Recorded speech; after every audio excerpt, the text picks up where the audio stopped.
السلام عليكم ورحمة الله. ازيكم يا حبايبي؟ عاملين ايه؟ يا رب تكونوا بخير يا رب وصحة جيدة. آه معاكم مها. هعمل لكم النهاردة أكلة جميلة.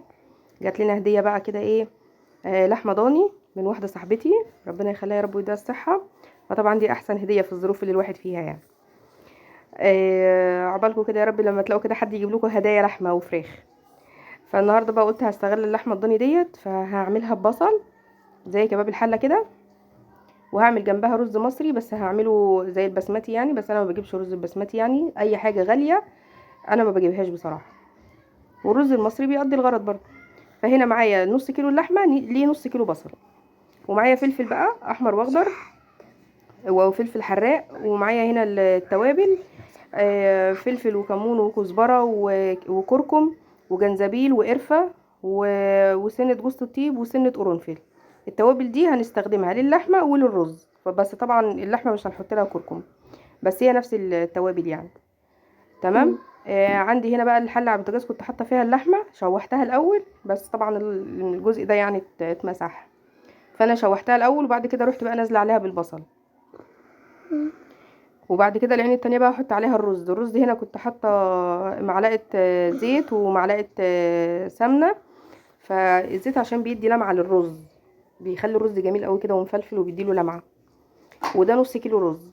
ماشي، فنص كيلو رز بتشوحيه الاول بالسمنه، البنات اللي لسه بتتعلم اللي زي ياسمين بنتي كده، بنشوح الرز الاول في السمنه والزيت، وبعد كده بننزل عليهم بالتوابل بقى اللي انا قلت عليها دي كلها. ونص كيلو رز ليه معلقه صغيره مليانه من الكركم. تمام. هفضل بقى اشوح فيهم كلهم كده التوابل كده مع الرز وفي قلب السمنه والزيت كده، عشان يبقى الرز مفلفل بقى كده وجميل. هنشوح فيه لحد ما كله يندمج مع بعضه كده، والرز يبقى حلو كده، ما يبقاش فيه حتت ما تجاش فيها التوابل، لازم كله يبقى لون واحد.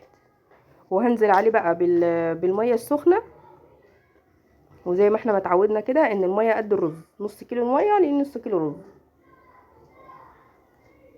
او العكس يعني نص كيلو رز ليه نص كيلو ميه، يعني المقدار الرز قد الميه. هقلب بقى كويس، وبعد كده بقى ايه هسيبه اول ما يغلي هوطي عليه البوتاجاز وهسيبه.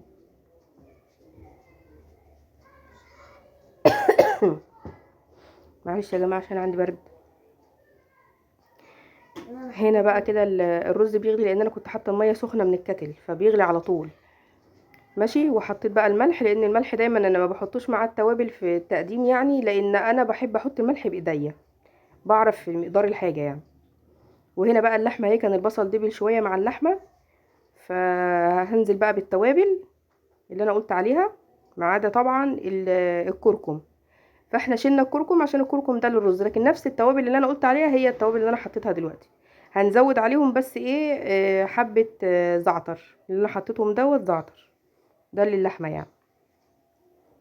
بس انا بقى ما حطيتش طبعا على الرز زعتر. بس هنشوح بقى في اللحمة كده كويس، وعلشان انزل عليه بقى ايه بالفلفل، طالما هو دبل كده خلاص البصل شوية، هنزل بقى عليه بالفلفل.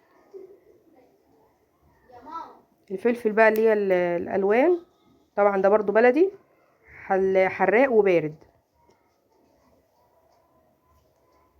ده كده حراق وبارد مع بعض، وده فلفل بلدي. زي ما انتوا اتعودتوا عرفتوا ان انا خلاص ما بجيبش الالوان. عفوا يا جماعه. ماما عندها برد شديد جدا جدا. الحمد لله.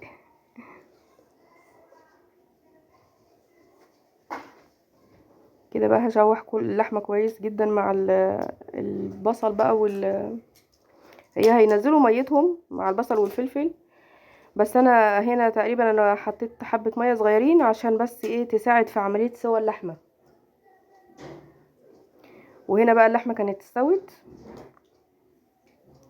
فانا بقى ايه كنت مستعجله بصراحه، فعشان كنت خارجه، كنت رايحه عند الدكتور، فقلت اما اخلص بسرعه واعمل اقدم الاكل عشان اكمل الفيديو قبل ما امشي، لان انا طبعا كنت بغرف عشان انا كنت هحط لهم ياكلوا على ما انا ما اروح واجي. عملت بقى جنبه سلطه، وعملت جنبه بطاطس محمره، وادي اللحمه، وادي الرز. شايفين بقى الرز وجماله زي الجاهز واحلى والله، والله واحلى من البسمتي كمان. جربوا الرز بطريقتي دي ونفس التوابل اللي انا حطيتها هتلاقوه احلى من بتاع المحلات واحلى من البسمتي.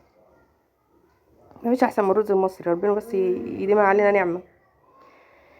وادي اللحمه بقى هي وجمالها بجد تحفه، كانت تحفه وكانت دايبه خالص كده. كانت حلوه ولا مش حلوه يا رودي؟ ايوه كانت جميلة والله، كانت طعمها حلو قوي قوي قوي. اهو. والبطاطس والرز. اللحمة بقى اكتر حاجة هي فيهم عجبتني، اللحمة كانت طعمها جميل. ماشي بقى، الف انا وشوف على قلوبكم، مع السلامه.